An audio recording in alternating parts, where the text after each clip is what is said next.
Praise the Lord everyone. सबको जय मसीह की। आइए मैं आप सबके लिए उस पवित्र और सामर्थ्य वचन को पढ़ती हूँ, जो वचन हमें परमेश्वर के दास अपोस्तल अंकुर यूसुफ नरूला जी द्वारा और परमेश्वर की दासी पास्टर सोनिया यूसुफ नरूला जी द्वारा दिया जाता है। आइए हम सब उस पवित्र और सामर्थ्य वचन को पढ़ते हैं। सच्ची आराधना। जैसे कि पवित्र बाइबल अय्यूब की 1:21 आयत में लिखा है, मैं अपनी माँ के पेट से नंगा निकला और वही नंगा लौट जाऊंगा। यहोवा ने दिया और यहोवा ही ने लिया। यहोवा का नाम धन्य है। आमीन।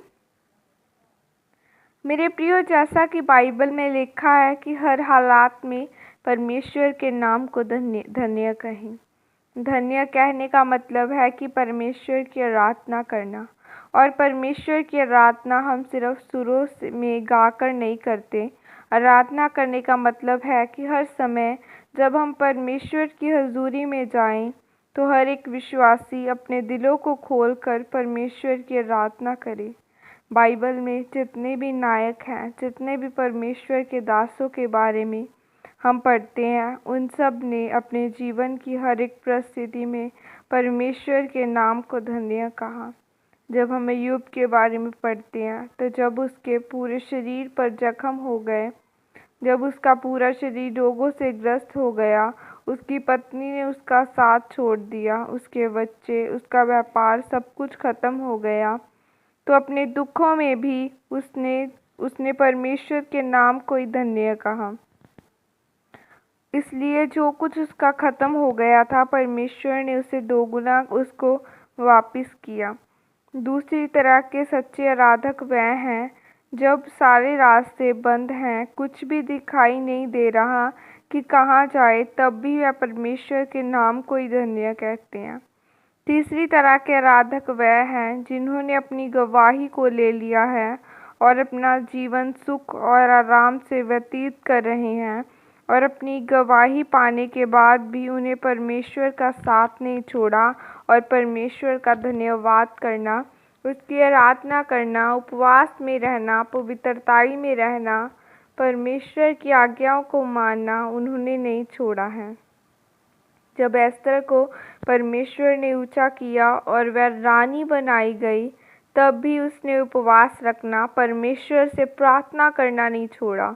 और जब सारे यहूदियों पर विपत्ति आई, तो उसके कारण न केवल यहूदी कौम बचाई गई, पर उसके विश्वास से बहुत सारे अन्य लोगों ने भी परमेश्वर को अपनाया। चौथी तरह के आराधक वह है जो सताव आने के बाद और विरोध होने के बाद भी परमेश्वर में खड़े रहते हैं। बाइबल में हम देखते हैं कि परमेश्वर से प्रार्थना करने के कारण दानिय्येल को शेरों में मान में गिराया गया, फिर भी उसने परमेश्वर के नाम को महिमा दी, उसे ही धन्य कहा। उसी तरह मुर्दके को राजा की भलाई करने के कारण भी राजा से कोई आदर नहीं मिला, फिर भी जब हामान ने उसे षड्यंत्र में फंसाकर मारना चाहा, तो परमेश्वर के नाम को महिमा देने के कारण परमेश्वर ने उसे बचाया। राजा ने उसे शाही मुकुट और शाही वस्त्र पहनाकर घोड़े पर बिठाया और पूरे राज्य में उसका सम्मान किया गया।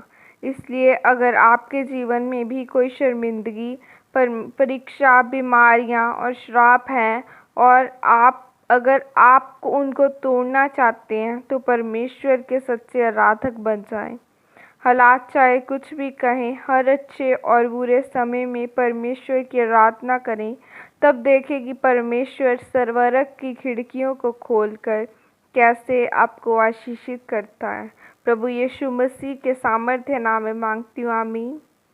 और यह प्रार्थना आपकी तरफ से की जाए। सर्वशक्तिमान परमेश्वर, इस वचन के लिए पिता मैं आपका धन्यवाद करती हूँ, और परमेश्वर अपना अनुग्रह मुझ पर कर, ताकि मैं आपके नाम को महिमा कर सकूँ, दे सकूँ, और परमेश्वर आपकी हजूरी हमेशा मेरे साथ बनी रहे। प्रभु यीशु मसीह के सामर्थ्य नाम में मांगती हूँ, आमीन आमीन। सबको जय मसीह की। God bless you. और खुदा आप सबको आशीषित करे। जय मसीह की।